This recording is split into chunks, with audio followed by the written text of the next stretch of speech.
على عباده الذين اصطفى أما بعد فأعوذ بالله من الشيطان الرجيم بسم الله الرحمن الرحيم من يعمل سوءا يجز به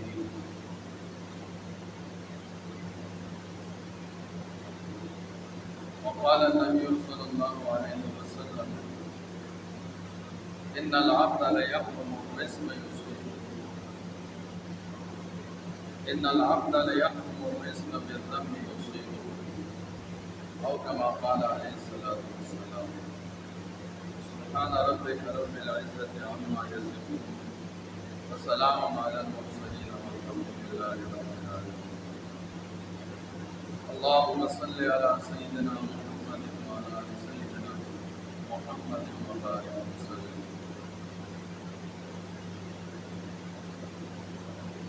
अल्लाह रब्बुल इज्जत फरमाई मैं यामल सुअन चाचे बद अमल को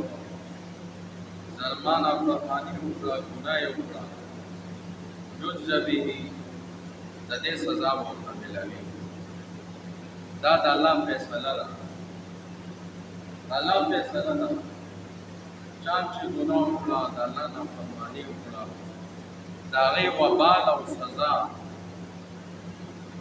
هغه هم مقدسه ملاوي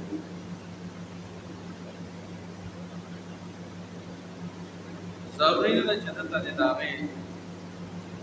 احساس وي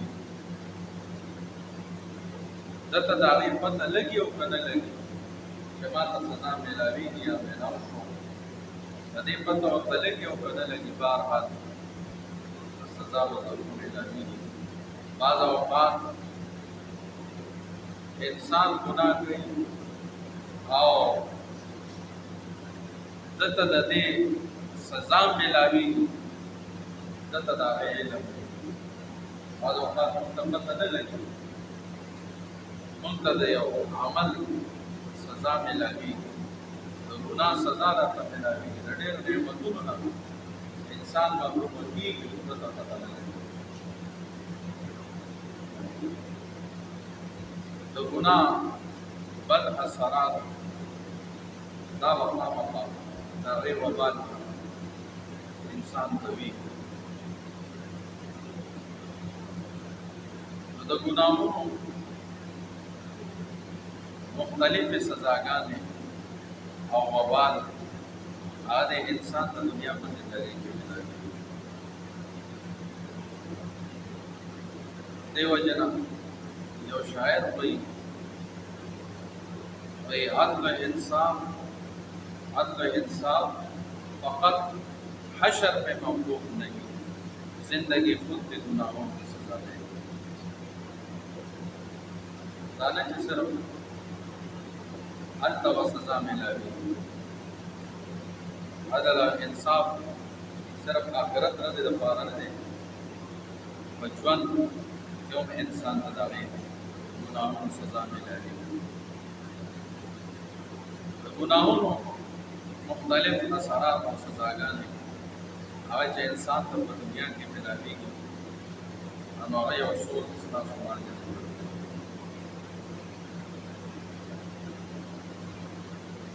यो सजाएं खुदा ने दुनिया के इंसान का गुनाह मिलावी तो गुनाह तो वजह ना इंसान हाफिज़ा कमजोरी थी यादाश्त कमजोरी थी हाफिज़े कमजोरी थी देर खलक हुई स्टूडेंटान हुई हर उम्र वाला हुई जरा हीर बेटी और स्टूडेंटान हुई जरा सबक याद करना रहा याद रखना सना पाए और प्रोफेसरान हुई लेक्चरान हुई उस्तादान हुई जरा जगमा मुतालाओं कम स्टडी कम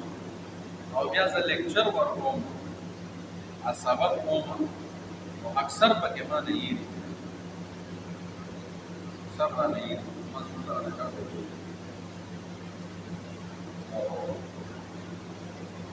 और खलक عام خلق هم د دې ډېر بیړي نه د ګناهونو د وجه حافظه کمزوري یاداشت کم شي. امام شافعي رحمه الله خپل استاد د دې خبرې شکایت یاداشت میں کمزور شي. امام شافعي رحمه الله خپل استاد چې کوم جواب ورکړو او د کوم استاد ته شکایت او بیا ولا جواب ورکړو، امام شافعي رحمه الله هغه اشعار کې ذکر کړی د استاد او امام وکیع رحمه الله. امام شافعي رحمه الله فرمایي شکوت الى وکیع سوء حفظ. امام خپل استاد وکیع هغه ته مې د حافظې د کموالي شکایت چې حافظه مې خرابه، حافظه مې کمزورې شوې، فاوصاني الى ترک المعاصي. نو ما ته وی چې ګناهونو نه ځان بچ ساته، ګناهونه پرېږده، ګناه نه ځان ما ته د ګناه د پرېښودو وصیت او بیا یې فرمایل فإن العلم نور من الهي. ځکه وایي دا علم چې دی نو دا د الله نور دی، ونور الله لا يخفى لعاصي. او د الله نور هغه نافرمانه ګناهګار ته نشي ورکولی، فرمان ګناهګار ته نشي ورکولی. په دې سره حافظه کمزوري شي. د دې په مقابله کې څوک د ګناه نه ځان ساتي،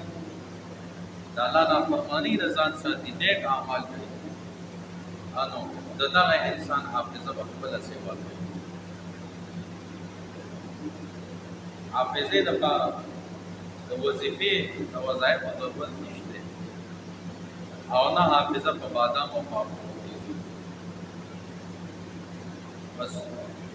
کوم انسان چې دا غواړي زما حافظه دي تیزه شي او تر مرګه پورې تر اخره پورې زما حافظه کار کوي، نو هغه د ګناهونو ځان ساتي. تاسو به مشاهده کړي چې کوم پاک خلک دي د الله اولیاء، نیکان، بزرګان، باعمل علما تر مرګه پورې د هغې حافظه د ځوانانو نه پکار کوي، د ځوانانو نه پکار کوي. یاداشت یې داسې سړی حیران چې دومره تېز دی، بلکل د هلکانو نه هم تېز. دا په ټولۍ کې زموږ استاد محترم حضرت مولانا سمیع الله شهید رحمه الله، هغې د شمایل ترمذي د شرح یې لیکلی وه، د هغې تقریب العلماء د هغې سلسله کې د ملک غټ علما چې څومره دي هغه یې مطبوع کړي او پروګرام دارالعلوم دیوبند چې څومره دغه وخت مشران د سهارنپور د مدرسې هغه ټولې مطبوع کړي. نو ډاګی بابا جي مولانا عبدالله جان ډاګی بابا جي رحمه الله چې پروګرام ختم شو نو هغې ضعیف العمر ماپوړو کې ما یو بل طالب علم هغې ته لاس نه نیولو، بیا مو تر ګاډۍ پورې به استاد لاس نه نیولو. د مشران طلبا راجمع شو، لکه مصافحه ورسره پوره جمګټک. بابا جي رحمه الله فرمایي هلکه ګورئ جیبونو ته خیال کوئ، ګورئ هسې نه وي د طالب په جامه کې چېرته غل دي راغلی، تاسو برابر صحیح ده ما سره پرې جیبونو ته باندې لاس کېږدئ، ګورئ د حیران شوم نو سلف د کریم عمر دی او دومره حاضر دماغ داسې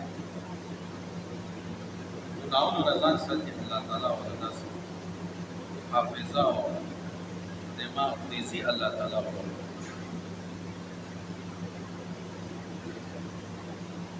او د ګناه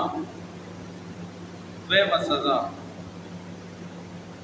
هغه چې انسان ته ملاویږي د ګناهونو د وجې نه انسان جسمانی قوت کمزوري کېږي جسمانی قوت هغه کمزوري کېږي ډېر خلک وایي چې یاره وجود کې وساد معمولی کار بس پیاس کړي والے محسوس او خوراکو کو معده میں کار نه کوي سم مختلفې بیماری دي وجود کمزوري ده دغه د ګناهونو اثرات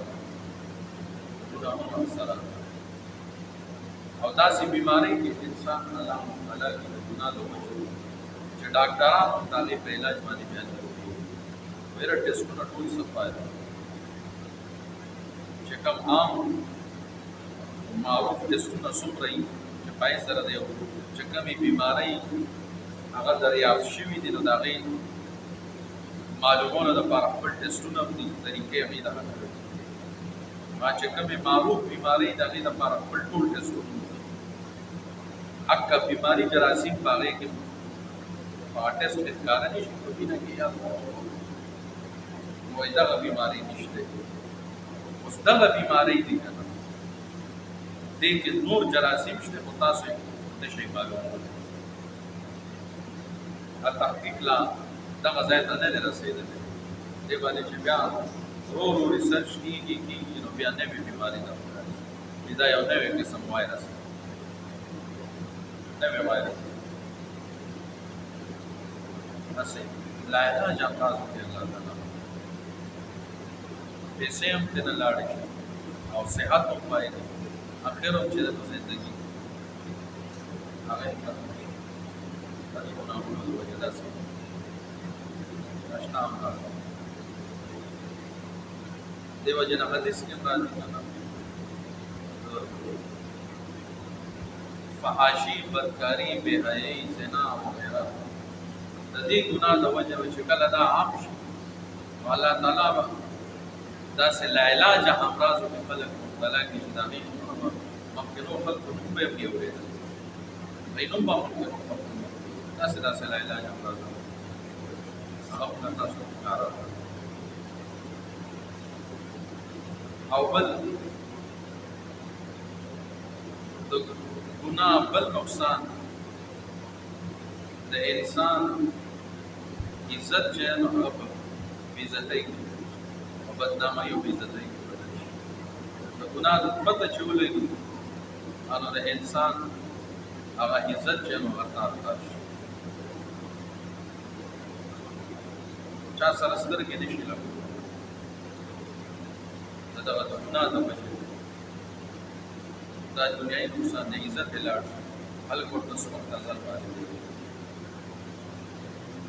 د ټول ژوند هغه عزت یې لاړ شي نو الله رب العزت انسان باندې پرده اچوي چې دا انسان بار بار ګناه کوي نو بیا ترې الله تعالی پرده اوچتوي دا د عبرت نښې ګرځوي الله تعالی الله دې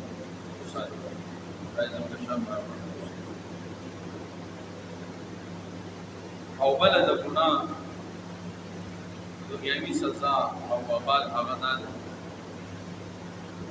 چې د ګناه هغه اثر په د انسان باندې خپله واپس کېږي د هغې اثر د باندې خپله واپس کېږي دا اکشن ریاکشن یې وي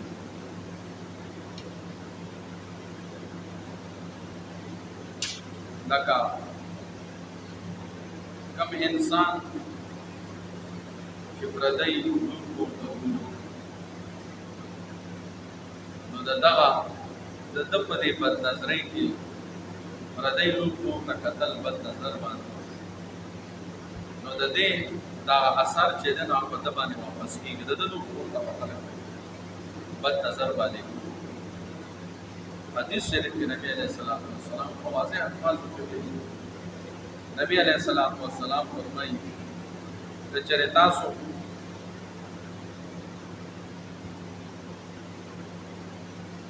د نورو خلکو زنانو سره د پرهیزګارۍ معامله کوئ نو ستاسو زنانو سره به خلک د پرهیزګارۍ معامله کوي تاسو د بل چا لور خور سره د پرهیزګارۍ معامله کوي نو ستا لور خور سره به نور خلک د پرهیزګارۍ معامله او که ته غلط نظر باندې کتل کوي نو د دې هغه قرض چې نو ستا لور خور به ادا کوي دې وجې نه امام شافعي رحمه الله فرمایي دا زنا یو قرض دی زنا قرض دی بعد بس دا بستا د کور زنانه ادا کوي تا ته پته لګي وکړه دا قرض دی دا کور زنانه ستا قریبي تا سره چېرې شوه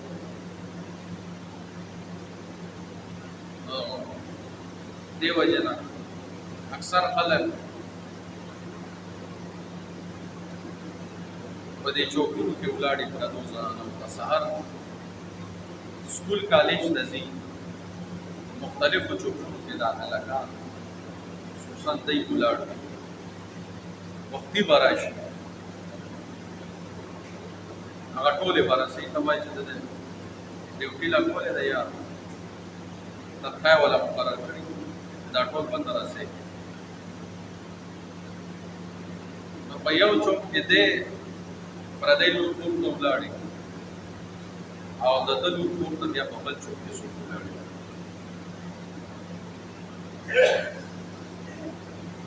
هر یو انسان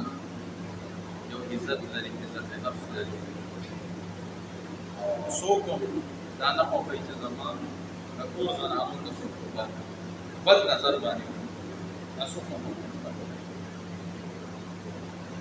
نو چې نه خوښوي د خپلو زنانو لپاره نو د بل هغې ته د غلط نظر باندې د نبي علیه السلام چې ته غواړې چې زما د کور زنانو سره دې خلک د پرهیزګارۍ معامله کوي نو ته د بل زنانو سره چې نو پرهیزګارۍ معامله کوي ستا د زنانو ته د بل چا د عزت خیال وساته ستا د زنانو ستا عزت خیال دا دې نه وایي چې یاره ما کتل وکړل ما دا وکړل پردی لور کور سره خبرې هغه قدر خبرې کوي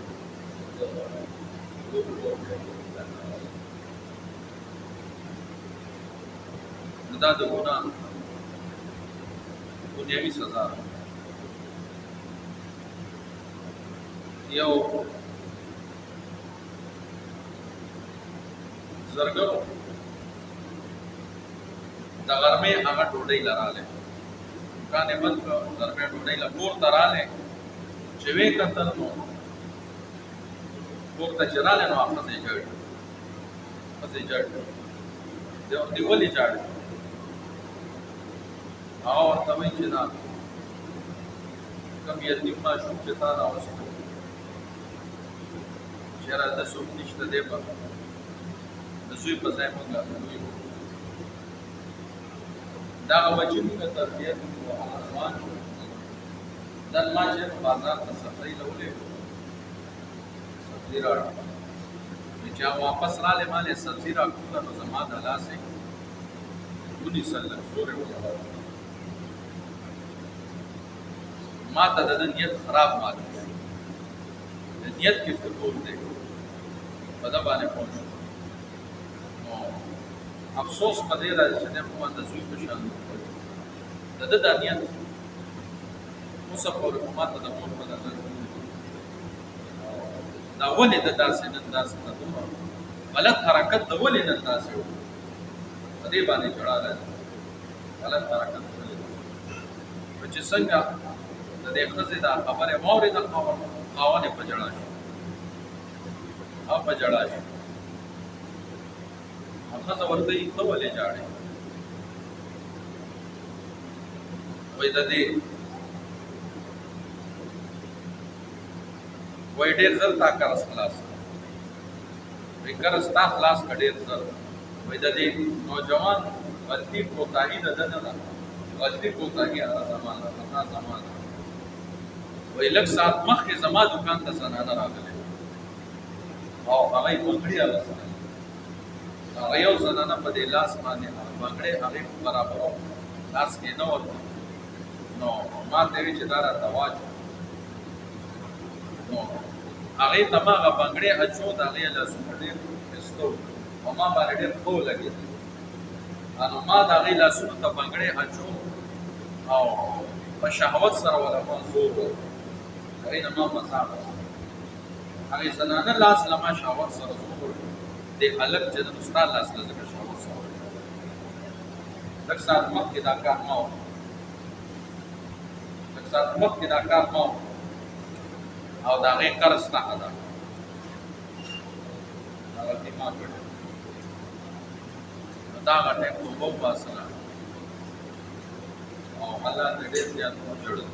ما نه غلطي شوې ده، یا الله چې څنګه ده درته توبه وباسله او لږ ساعت پس هغه هلک د دې کور کې پرېوت چې جره ما نه غلطي شوې ده. زاړو په ځان پوه شوی دی، نو بلکل په ځان اړه پوه شوی دی.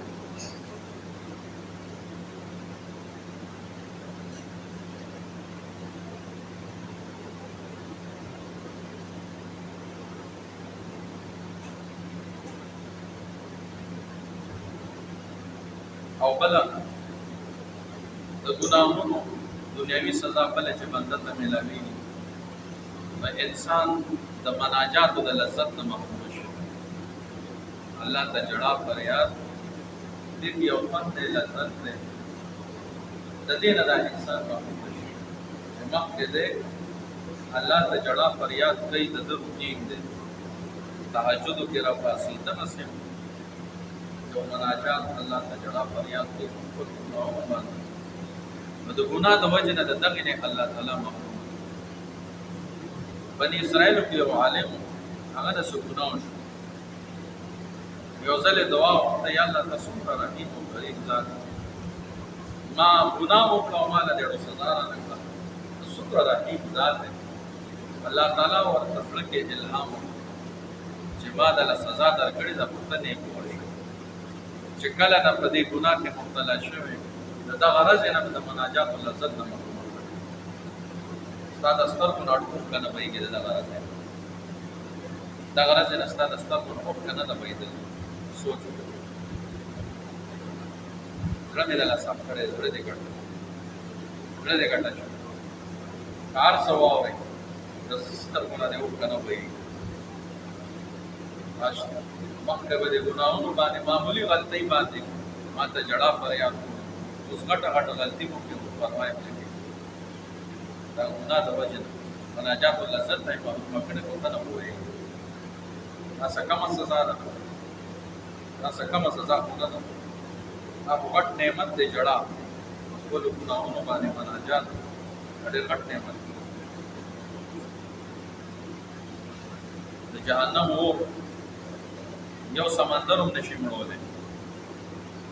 د ګناهګار انسان د سترګو نه د ندامت یو اوښکه د جهنم اور مکمل ختم کړي. د جهنم اور د ګناهګار انسان د ندامت هغه اوښکې ختم مړی یې په دې کې ډېر غټ طاقت. دې وجه نه یو کس معمولی جړا چې د معمولی د الله د یارې نه د خوف نه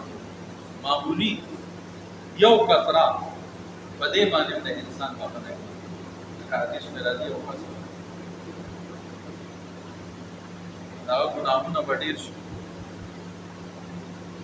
او نیکۍ به کمي، الله تعالی به فرمایي ټولې جهنم ته دې به جهنم کې جهنم ته لاړ شي. بیا به نبی علیہ السلام شفاعت کوي. نبی علیہ السلام په شفاعت سره به से इंसानात जहन्नम दरावली और दारंगे उलमा औलियाउल्लाह हाफिजान नहीं बन सफारिश में शुहदा न बस सफारिश में नो दगा कस के दे दा यौ गुनाहगार नो देव वही چې دا ډېرو خلکو تعلق والا و د چا شفاعت وکړو د چا شفاعت وکړو زه خو دغه شان یم په دې جهنم زما غړو څوک نشته نو د سترګو یو باڼه یو ویښتو هغه د الله په دربار کې ودرېږي او لوی شور به جوړ کړي د الله په دربار کې یو باڼه وایي یا الله نور خلک دې وباسل او دا بنده اوس په جهنم کې دی زه ګواهي ورکوم د ده په هکله چې یو ځلې ستا د یارې نه دومره جړلې دي چې صرف یو قطره د سترګو نه بهېدلې ده او صرف زه پې لوم شوی او زه د دې ګواهي ورکوم چې ستا د یارې دې جړلې او صرف معمولي جړې دي بس یو قطره بهېدلې او صرف زه پې لوم شوی نو زه ګواهي ورکوم د دې خبرې چې د دې بنده په زړه کې ستا یاره یو ځل جړا کړې ده یو وخت بهېدله په پوره زندګۍ او د هغې زه ګوایم زه پې لوم شوی الله تعالی به د دغه یو وخت ګواهي به الله قبول کړي الله به یې جنت ته بوځي اعلان به وشي چې فلانې د یو وخت په ګواهي سره همیشه دپاره چې جهنم نه خلاص شي جنت ته راوړي جړا ډېر لوی نعمت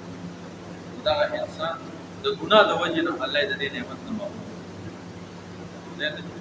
سترګې وچې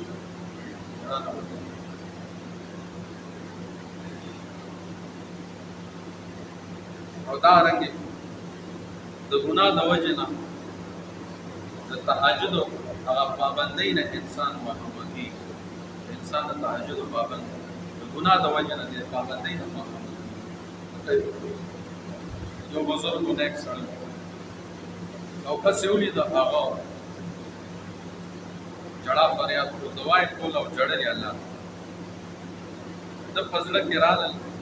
چې هسې ریاکاري کوي بچه څنګه په زړه کې دا راغلل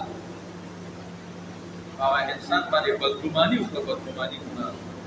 د دې هسې ریاکاري کوي شپږ میاشتې الله رب العزت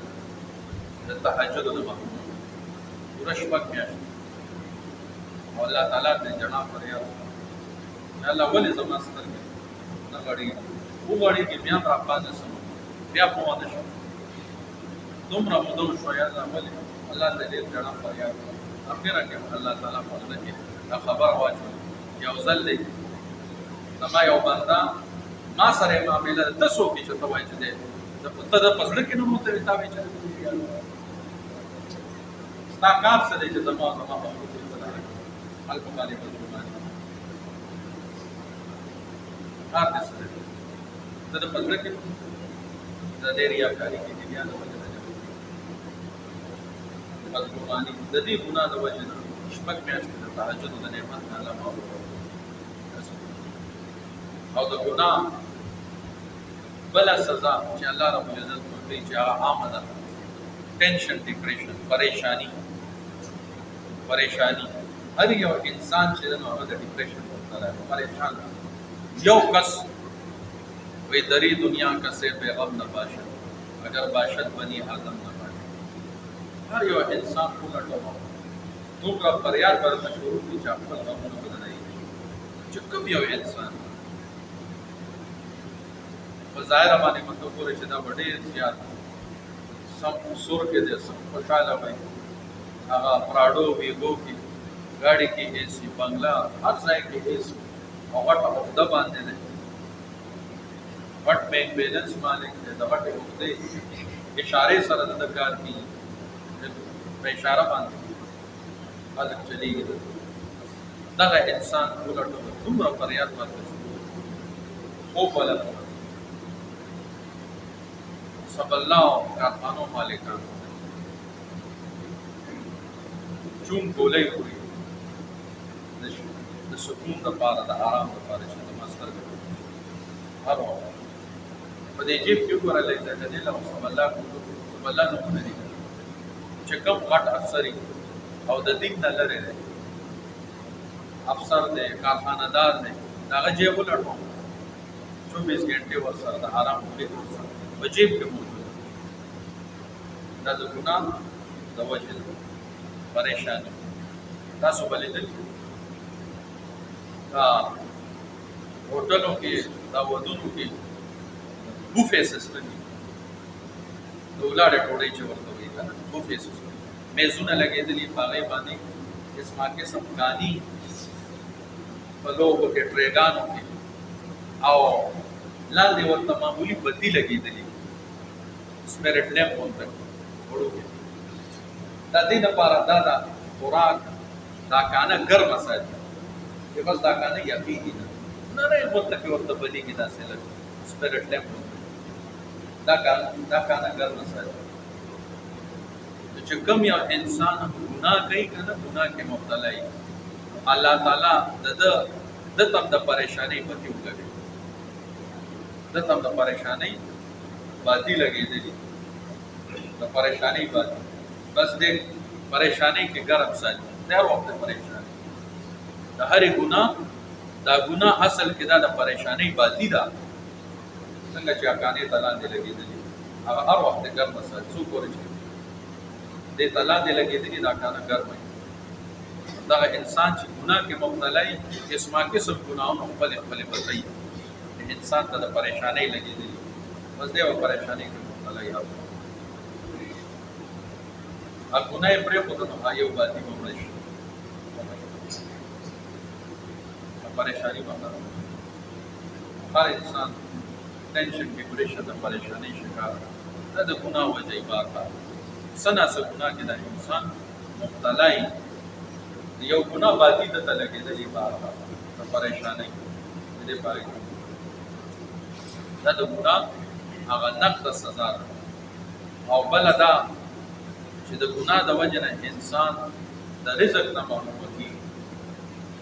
حدیث کې راځي ان العبد لا يحرم الرزق بالذنب يصيبه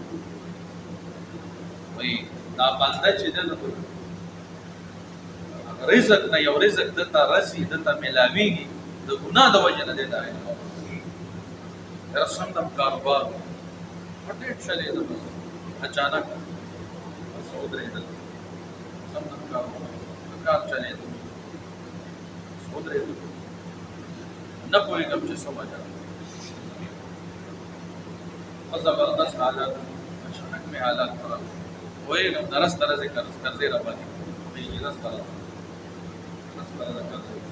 تیاره سودا وه او بس زما پکې ډېره غټه فایده شوې بس هغه دغه شو تیار کار چې څوک یې کوي خلکو پکې کروڑونه مالکان او زه سره د پکې قرضداري کېږم نو خلک دا حدیث کې راځي نبی علیه السلام دا او ښه تیاری مې کړي او ښه ډګري ده را سره او ښه قابل یم او بس په ټیسټ نه کېږم ټیسټ کې نمبر یې زما کمې راشي ټیسټ کوالیفای نه کړم میرټ لیسټ کې مې نوم راغلی او زما نه نالایقه کسان مې سمبل نه کړي زما نه سټډي کمه ده زما نه قابلیت هم کم دی زما نه نمبر یې کمې دي او په ټیسټ کې ډېر وخت لاړ شو ټیسټ کوالیفای دا د ګناه د وجې نه نبي علیه الصلاة والسلام فرمایي یو رزق ته میلاوي د هغې د وجې نه دی دې وجې نه وایي عدل و انصاف فقط حشر پر موقوف نہیں زندگی خود بھی گناہوں کو سزا دی خدا نے آخر کے عمر سزا ملے دنیا کے انسان کا گناہوں مختلف سزاګانې ملاوي قسمه قسم مصیبتونو د اولاد د وجې نه پریشاني د مال د وجې نه پریشاني کاروبار د وجې نه پریشاني د صحت د وجې نه پریشاني قسمه قسم پریشاني د انسان باندې بلې پریشاني نه د ګناهونو हर वक्त बेचैनी बेसुकूनी व जिंदगी की बेसुकूनी का शिकार हुई बात और सुकून बस के दे ढेर खलक द सुकून द पारा गुनाह कई जे कम जाए कि सुकून निश्ते पाए के सुकून लड़े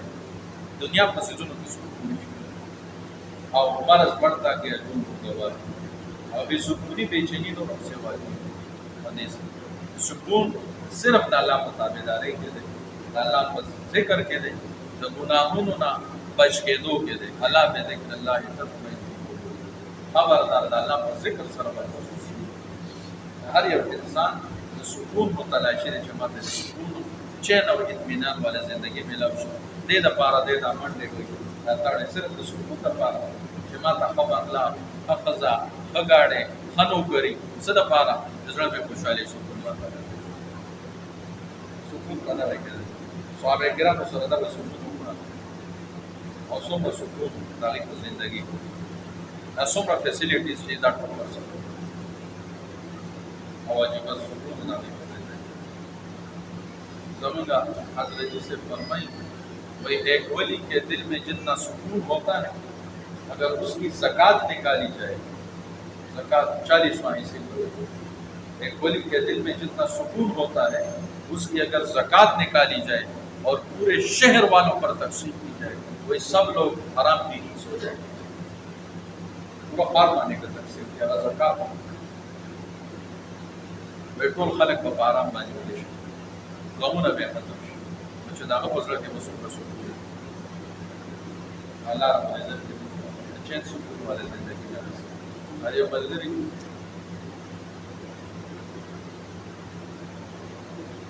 वही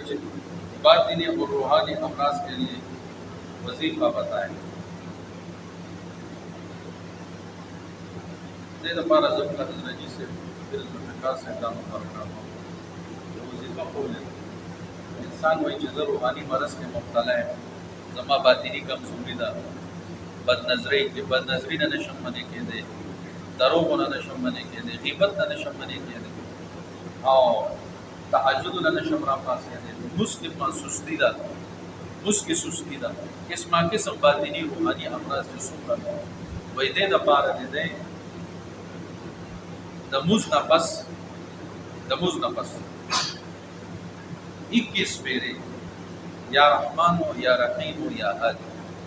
या रहमान या रहीम या हद पाबंदी सर वही सिर्फ 21 पेरे कोई 40 दिन वही चीज़ें पाबंदी सर भी दा वजीफा अल्लाह बेदा बातिनी बीमारी बिल्कुल खत्म और हज़रत जी से फरमाई वही जी मंगा दा वजीफा बगैर मुस्लिमों बांधे तदीर तजुर्बा करेगा गैर मुस्लिम तमावे नहीं नीचे दावा है वही 40 रदे पास अगर आगले ने हुई हजरत मुझे कलमा पढ़ा जाए मुसलमान करे दे अल्लाह ये तुम रगटा सर चिकम यो बंदा जिस्मानी रूहानी बातिनी अमराज के मुब्तला कमजोरी बस दा वजीफा दे गई हर मुझ नफस 21 मेरे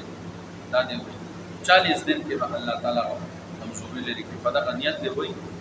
मुझ नफस फौरन बात देना हीर शू